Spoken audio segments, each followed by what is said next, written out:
feel like I need to put something here.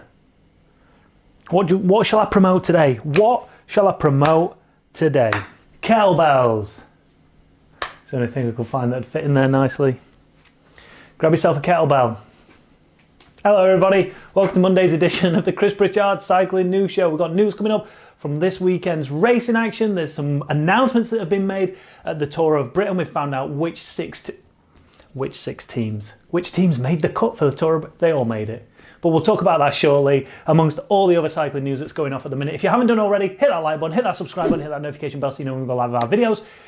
And coming up this week on Thursday is the last, before the summer break, Wahoo Le Col fueled by SIS team ride. We're going around Crit City. Listen, feel free to weight dope, feel free to lower your height, I don't care. I want you to be involved. And don't forget, we're going around Crit City, so you can just get lapped and jump in. It's going to be let's go for a bit of a tough training session, stroke race towards the end of it. Let's keep it social, let's keep it fun, and make sure you're there. It's probably going to be the last ride that I and a lot of people do on Zwift as the summer comes, as the nights are getting longer, the nights are getting warmer, and it's time to get out on the bike on the bloody road. Anyway, without further ado, let's get into news. First up, it was the queen of the classics, Liège-Bastogne-Liège over the weekend. The women's race came down to a, 5 lady up sprint. As it came into the finish, world champion Anna van der Breggen was on the front. Katja Nieuwedome, she was up there for the sprint. Annemiek van Vleuten, as you'd expect, but it was Demi Vollering who took victory. I think Liège-Bastogne-Liège was the first classic she took part in last year. I could be wrong. I should do my research, but I never do I? Because all I want to know is who won it. She won it. Demi Vollering. Hey, world champion Anna van der Breggen pretty much sat on the front and tried to lead her out as much as she could. Deuce. And over in the men's race, it played out very similar to how the women's did. In the end, the world champion was up there. There was a 5-man rider breakaway up the front, and it was coming down to these 5 riders to take the sprint. World champion Alaphilippe was in there. Alejandro Valverde. What do they put in this man's blood? Not blood. What do they put in this man's coffee? He's still up there. He's old enough to be a granddad right now. Alaphilippe was up there, and the man right at the back who I thought he'd left his sprint far too late, Tadej Pogacar, he ended up coming round Alaphilippe right at the death, boom, to take his first ever monument. I believe he's only ever finished or competed in 4 monuments. So boom, there you go. Have that, like a stage from the Tour de France. Gudou was up there, like I say, Valverde, Alaphilippe and Tadej Pogacar who took the victory. Mike Woods was up there as well, but unfortunately he could only muster a 5th place. And Mark Hirschi for UAE Team Emirates, Pogacar's teammate, he was down in 6th, leading over a group of 3 riders with Bauke Mollema and Tiesj Benoot. But let's hear from the winner, Tadej Pogacar. Hi guys, how's it going? Yeah, it was a really good race, really enjoyed it.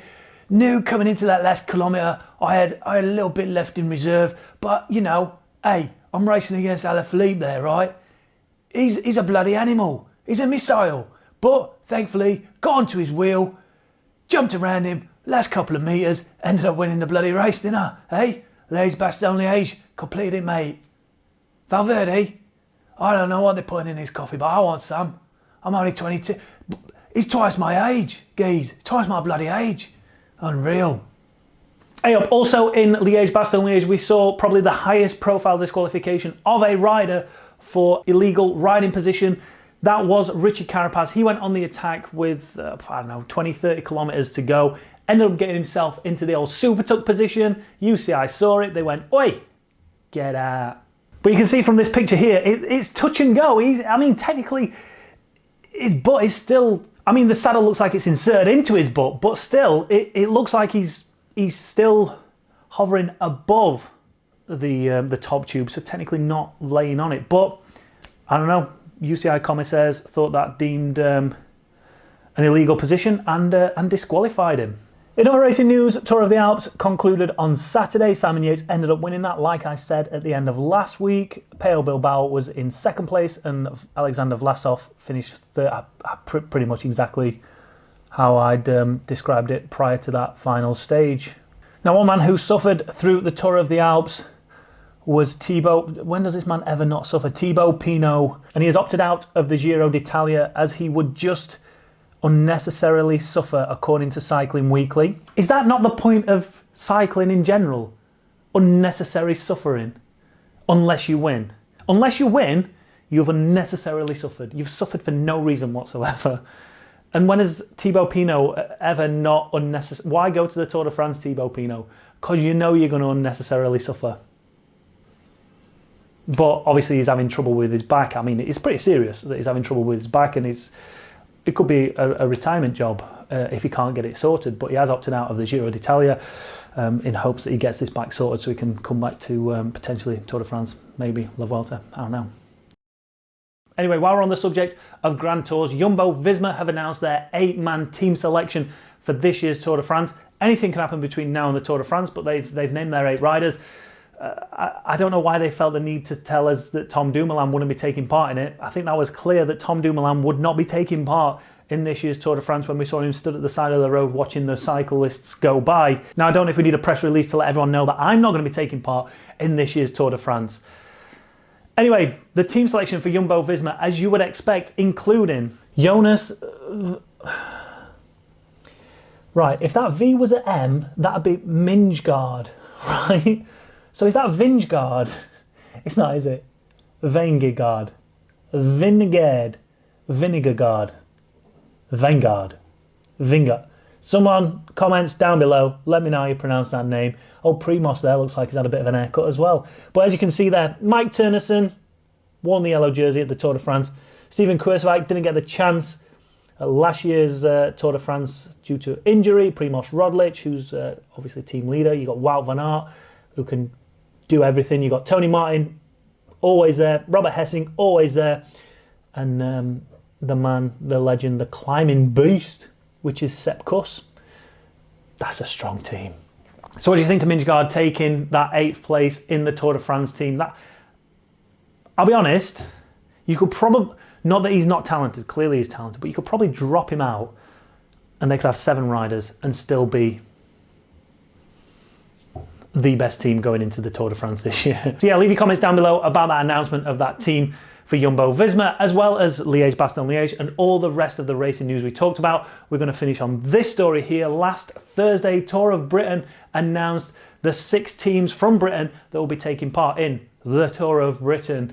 And normally there's a bit of a fight. There's normally a bit of a qualification process to make sure that your team gets selected for the Tour of Britain, but not this year, clearly, as all 6 continental teams have been selected. Obviously, we've got the Great British team, you've got Canyon DHB Sungod, you've got Ribble Weltite, Trinity Racing, Swift Carbon Pro Cycling, and Saint Piran. So the best news to come out of all this, for me personally, is the fact that Steve Lampier will be able to compete in the Tour of Britain this year. He's riding for Saint Piran. He rode for Ribble Weltite last year in the hopes that he could get selected for the Tour of Britain, which starts in his home.